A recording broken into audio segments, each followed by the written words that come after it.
Welcome to Walking the Torah Portions. I'm Tyler Merwin, and this is Torah Portion, NASO. This week's Torah Portion is Numbers 4:21 through 7:89. The Haftarah this week is Judges 13:2 through 25. NASO means to elevate or lift up. And at our opening line it says, Yod-Heh-Vav-Heh spoke to Moses, saying, Take a census of the sons of Gershon, also by their fathers' houses and by their clans. The word take is NASO. This week we'll continue into the wilderness, the book of Numbers. Last week we ended our portion looking at the Levite family of Kohath and their responsibilities. Kohath had charge of carrying the most holy things of the tabernacle. Because of the high degree of holiness of these items, the priesthood, the sons of Aaron, had to prepare and cover the items and hand lead the Kohathites to their tasks. Now we continue to look at the other Levite families that are camped around the Mishkan and the duties that are assigned to each of them. This is the service of the clans of the Gershonites. In serving and bearing burdens, they shall carry the curtains of the tabernacle and the tent of meeting with its covering and the covering of goatskin that is on top of it, and the screen for the entrance of the tent of meeting, and the hangings of the court, and the screen for the entrance of the gate of the court that is around their tabernacle and the altar, and their cords and all the equipment for their service. And they shall do all that needs to be done with regard to them. Numbers 4:24 through 26. Again, the census, or to lift up the head, was from 30 to 50 years old, for the physical work of transporting and serving in the tabernacle. The sages say some of the duties of Gershon were to play musical accompaniments for some of the communal offerings and to assist the Kohen with the sacrificial duties that did not have to be done specifically by a priest. This would include some of the slaughter, skinning, and dissecting. Since these items were a lesser degree of holiness than the burdens assigned to Kohath, they will be allowed to be transported on a cart and won't have to be hand-carried the whole way. As for the sons of Merari, you shall list them by their clans and their fathers' houses, from 30 years old up to 50 years old. You shall list them, everyone who can come on duty to do the service of the tent of meeting. And this is what they are charged to carry, as the whole of their service in the tent of meeting: the frames of the tabernacle, with its bars, pillars, and bases; the pillars around the court, with their bases, pegs, and cords, with all their equipment and all their accessories. You shall list by name the objects that they are required to carry. Numbers 4:29 through 32. Like Gershon, Merari was able to transport their portion of the tabernacle by cart. Their duties while in camp would also be musicians and gatekeepers. All those who were listed of the Levites, whom Moses and Aaron and the chiefs of Israel listed by their clans and their fathers' houses, from 30 years old up to 50 years old, everyone who could come to do the service of ministry and the service of bearing burdens in the tent of meeting, those listed were 8,580. According to the commandment of Yod-Heh-Vav-Heh through Moses, they were listed, each one with his task of serving or carrying. Thus they were listed by him, as Yod-Heh-Vav-Heh commanded Moses. Numbers 4:46 through 49. Chapter 5 begins with the commandment to put everyone who is unclean by sarat, which was leprosy, azav, which was bodily discharge, or contact with the dead outside of the camp. You shall put out both male and female, putting them outside the camp, that they may not defile their camp in the midst of which I dwell. Numbers 5:3. Allowing uncleanness of this level in the camp could contaminate it to the degree that the holy presence, the Shekinah of God, could no longer physically abide with them. They would only be outside the camp until their condition was cleared and the proper cleansing ritual was completed. Beginning in verse 11, we have what's known as the trial of the sotah, the woman accused of adultery. Holisa Alewine has done some great teachings on this subject, and we'll cover a little bit of that here. Speak to the people of Israel. If any man's wife goes astray and breaks faith with him, Numbers 5:12. This is specifically for a husband who suspects his wife of adultery, but there's no proof and no witnesses to the act. The sages also explain that like any court case, there also had to be motive and opportunity, not just a simple feeling. The motive piece may have been that the husband warned the wife to stay away from a certain man, but she didn't. The opportunity piece would be that those two were actually alone together, secluded for a period of time long enough for the act to take place. And finally, the husband learns of this seclusion and suspects adultery. The other piece of this puzzle is that the wife has not admitted guilt.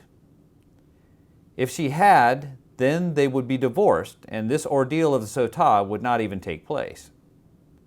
So let's assume for a moment that the woman accused is actually innocent. So her husband still thinks that she's guilty because she had the motive and the opportunity. So now there's a major trust issue that's breaking up their relationship. Our marital relationships with our spouses should represent our spiritual relationship with God. We can't have the relationship God intends for us if suspicion of adultery is looming over it. The trial of the sotah is a supernatural process that can clear the innocent wife and restore the marital relationship because the judgment comes from God Himself. Just think of the alternative. If this was just a regular court hearing, how many times have we gone through a court hearing, and even though the judgment of the court was X, we find out that it actually wasn't the truth. As man, we can only see so far. We can't see into people's heart and know exactly what happened, but God can. That's why He actually intervenes in this. So if He says innocent, it is absolutely innocent, and if He says guilty, it is absolutely guilty. The commentary says that the purpose of the ordeal was twofold. A was to punish adultery and to help uproot immorality, which can be cancerous within the camp, and B, to foster trust between a man and his wife. They note that this is the only procedure in the Torah that depends on supernatural intervention. It's also noteworthy that the Sanhedrin discontinued this procedure in the Second Temple period. This was due to the lack of the supernatural effect when the people had become unworthy. In other words, the people had strayed so far from God that He stopped intervening and giving this supernatural, was what required, judgment. So the Sanhedrin, the people, instead of straightening up and turning towards God, they just decided that this was not an effectual process anymore, and they stopped it. Then the man shall bring his wife to the priest and bring the offering required of her, 1/10 of an ephah of barley flour. He shall pour no oil on it and put no frankincense on it, for it is a grain offering of jealousy, a grain offering of remembrance, bringing iniquity to remembrance. Numbers 5:15. So the man and the wife appear before the priest with a plain grain offering, which is a barley offering. Then they would move to the entrance of the courtyard of the tent of meeting. Before the procedure began, the priest would actually try to get the wife to confess the sin by holding the barley, walking around, kind of getting her tired out a little bit. The consequence for her, if she is guilty and goes through with this trial, is an agonizing death. But if she admits her guilt here, it will merely end up in a divorce. But you might say, wait a minute, I thought the penalty for adultery was death, right? This is actually very true. But that's actually if they're only caught in the act and there's at least 2 credible witnesses and it goes through a legal trial, which isn't the case for someone who's just suspected. And the priest shall take holy water in an earthenware vessel and take some of the dust that is on the floor of the tabernacle and put it into the water. And the priest shall set the woman before Yod-Heh-Vav-Heh and unbind the hair of the woman's head and place in her arms the grain offering of the remembrance, which is the grain offering of jealousy. In his hand the priest shall have the water of bitterness that brings the curse. Numbers 5:17 and 18. This is a stage where the Cohen would attempt to get her to confess rather than die, before the oath and the procedure were taken. Then the priest shall make her take an oath, saying, If no man has lain with you, and if you have not turned aside to uncleanness while you were under your husband's authority, be free from this water of bitterness that brings the curse. But if you have gone astray, though you are under your husband's authority, and if you have defiled yourself, and some man other than your husband has lain with you, then let the priest make the woman take the oath of the curse, and say to the woman, Yod-Heh-Vav-Heh, make you a curse and an oath among your people. When Yod-Heh-Vav-Heh makes your thigh fall away and your body swell, may this water that brings the curse pass into your bowels and make your womb swell and your thigh fall away. And the woman shall say, Amen, Amen. The water of bitterness was not poison and had no ill effects in and of itself. It was truly only bitter if the woman was guilty because of the bitterness of death that would come from it. The thigh collapsing is referring to her womb being destroyed. The repetition of the curse in verse 21 and verse 22 is understood that the same curse that would fall on the guilty wife would at the same exact time fall on the man whom she sinned with. This can also be seen in the doubling of Amen, Amen. Then the priest shall write these curses in a book and wash them off into the water of bitterness. And he shall make the woman drink the water of bitterness that brings the curse. And the water that brings the curse shall enter into her and cause bitter pain. Numbers 5, 23 and 24. The priest writes the curse listed in verses 21 and 22 on a parchment scroll, then washes the ink off into the water of bitterness. This curse contains the sacred name, Yod-Heh-Vav-Heh, twice. It's forbidden in Judaism to erase or destroy the sacred name, but God commanded that his name actually be erased in order to bring peace between man and his wife. The water would not cause her bitter pain if she was not guilty. The grain offering is actually offered first, then the woman would drink the water of bitterness.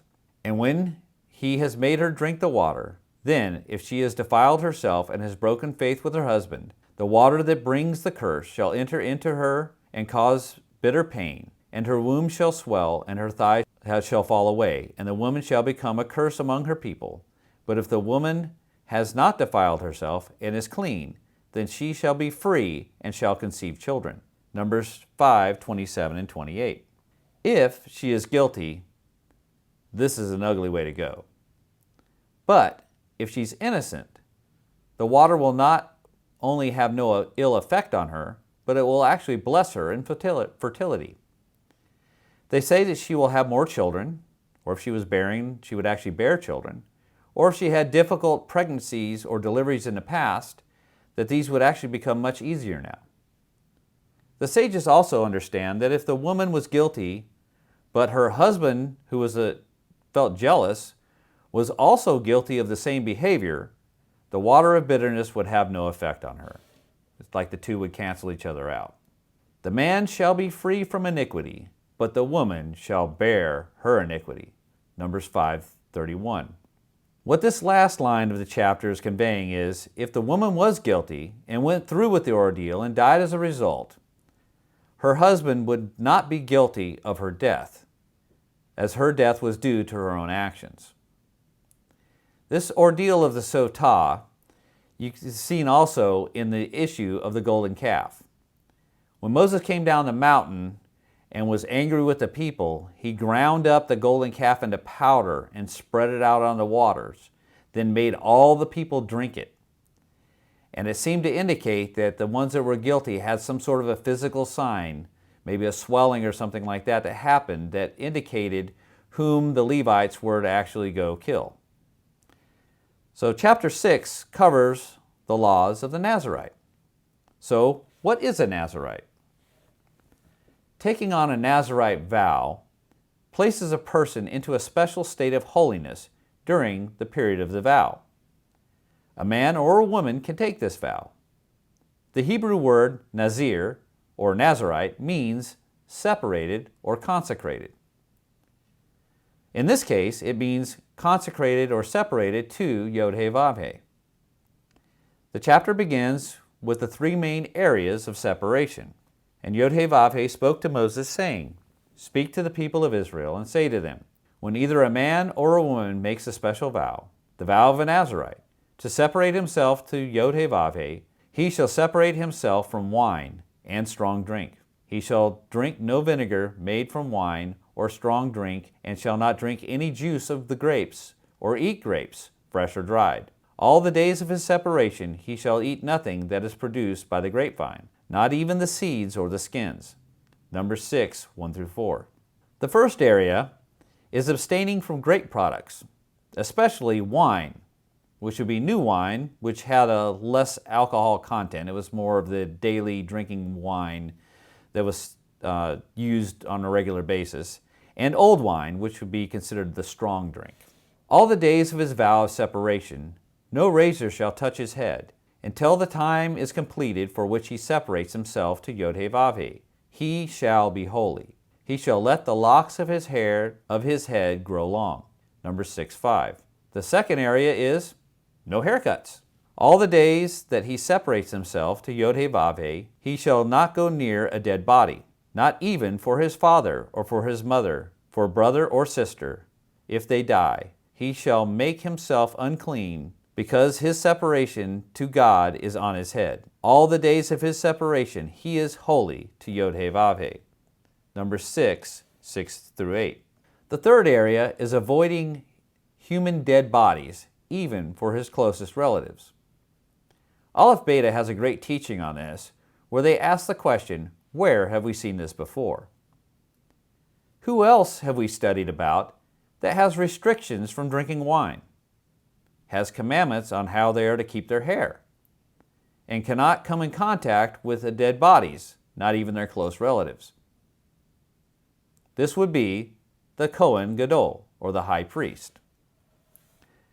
The Kohen Gadol was forbidden to drink wine while on duty in the Mishkan, while the Nazarite could not drink wine the entire time of their separation. The Kohen Gadol was required to keep his hair trimmed at all times and could not let it grow out, while the Nazarite could not trim his hair the entire time of his vow. The Kohen Gadol wore a crown, which was the golden plate that was tied around his turban that was written holy to Yod-Heh-Vav-Heh. The Torah refers to the Nazarite's consecrated head, and the word for consecrated is Nazer, which can also be translated as crown. So the Nazarite's crown is his or her hair. Both the Kohen Gadol and the Nazarite are both forbidden around dead bodies, even for their closest relatives. Have you ever thought, wow, I would have liked to have been a Kohen Gadol ministering to God in the Mishkan? Well, only the sons of Aaron could actually be priests and high priests. But anyone could take on a Nazarite vow and attain a holy status like the Kohen Gadol. Now, what this doesn't do or give you is the honor and prestige of being the high priest. But all that stuff pretty much comes from man. But this does change how the Holy One himself looks and relates to you. The text goes on to tell us that if the Nazarite accidentally comes in contact with death, that after their 7-day purification period, he would bring some offerings and have to start the process over as if it didn't count.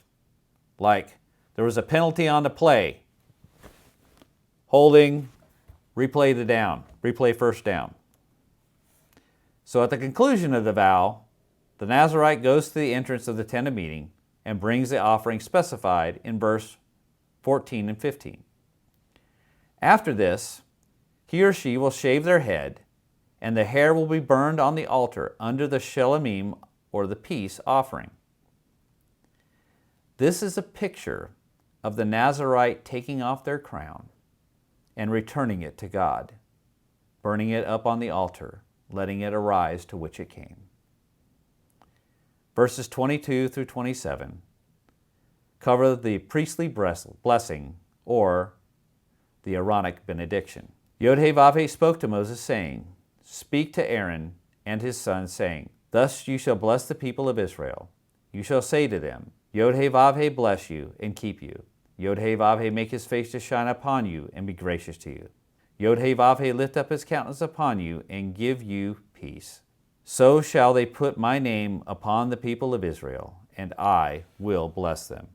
Numbers 6, 22 through 27. Yod-Heh-Vav-Heh bless you and keep you. Verse 24. This is a request of the Holy One to bless you in your daily living and to provide you protection. Yod-Heh-Vav-Heh make his face to shine upon you and be gracious to you. Verse 25. The Holy One is to illuminate upon you, as it says in Proverbs 6:23, For the commandment is a lamp, and the teaching, or the Torah, is a light. So let's pause there for a second. The Torah being a light is the idea that his teachings, which Yeshua was the Word made flesh, is the actual light, like we saw in Genesis 1 on the first day. So the commandment, which is a portion of the teaching, is a lamp.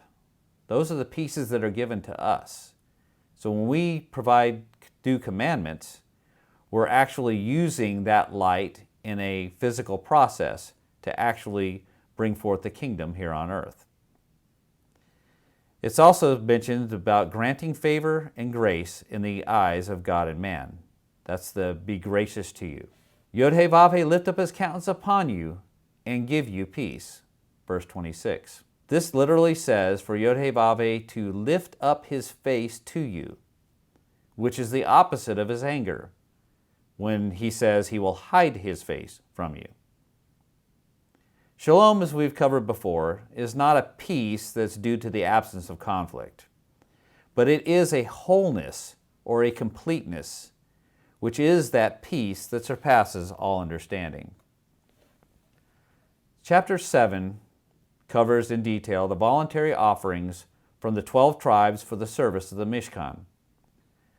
They brought oxen and carts for the families of Gershon and Merari to transport their portions of the tabernacle. In verse 4, God tells Moses to accept these offerings, as Moses may have had concerns, since these were not offerings that were bidden or commanded. The offerings were done daily for 12 days, one tribe each day. The Torah has precious little real estate, so there's nothing in there that's actually wasted. But here we have a very long chapter as it explains in detail every item that each tribe brought for their offerings, even though their offerings are 100% exactly the same for all 12 tribes. So why not just list it once and say the rest did the same? Since these were offerings that were from the people's heart and not required or asked for, God didn't want to diminish any tribe honor compared to another, and he even assigned them their own day to show them honor. Our portion ends with, and when Moses went into the tent of meeting to speak with Yod-Heh-Vav-Heh, he heard the voice speaking to him from above the mercy seat that was on the ark of the testimony, from between the two cherubim, and it spoke to him. Numbers 7:89. May the Lord bless and keep you. May the Lord make his face to shine upon you and be gracious to you. May the Lord lift up his countenance upon you and give you shalom. I pray this teaching has been edifying. Let's lift up the name of the Holy One. With love and echad. Shalom.